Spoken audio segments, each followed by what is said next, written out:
welcome George.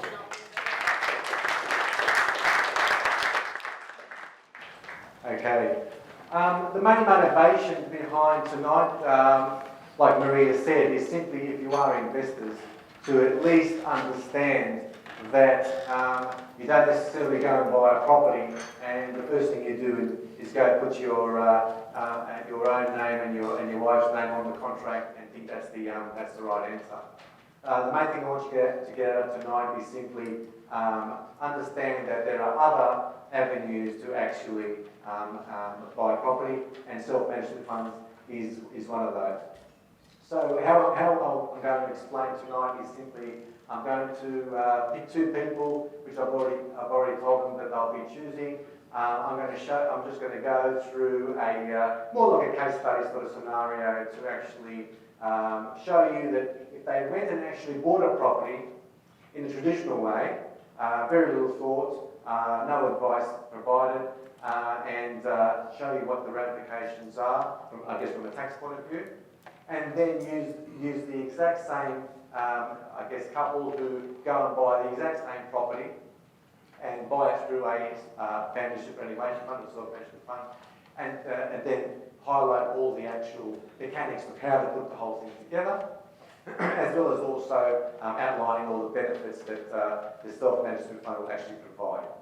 And by the end of the actual presentation, you should be, you won't be superannuation experts, that's not really the object of tonight, but at least you can identify that the structure of a self-management fund does actually provide a number of benefits, and benefits that probably will pretty much save you thousands of dollars, potentially thousands of dollars going forward. Okay, so if I can just get Tony and Nada up. Okay, Tony and Nada are husband and wife. Okay, and what I'm going to do is just going to pick a property. Okay, so I just got something like this that to your liking. Okay, just pick a property for you guys to buy. It's not big enough. Eight bedrooms. Okay, three bedrooms each, one for the two mother-in-laws and whatnot, and that's pretty much it for life. Okay, so let's just highlight a few things first. Okay, let's assume just to keep a bit of confidentiality and whatnot. Okay, so we've got Nada on the left and Tony on the right. Okay, and let's assume that Tony's on $60,000 a year income. can I add more? How about I put you on 120? What's your background? You're so $150,000, okay? Okay, so $150,000 income for Nada and $60,000 income for Tony. Okay, now they go find this property. Professionals have found it for them.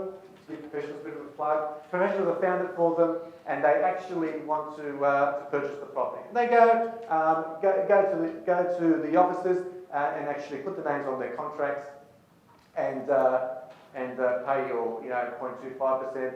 Finally, then you exchange and then settle.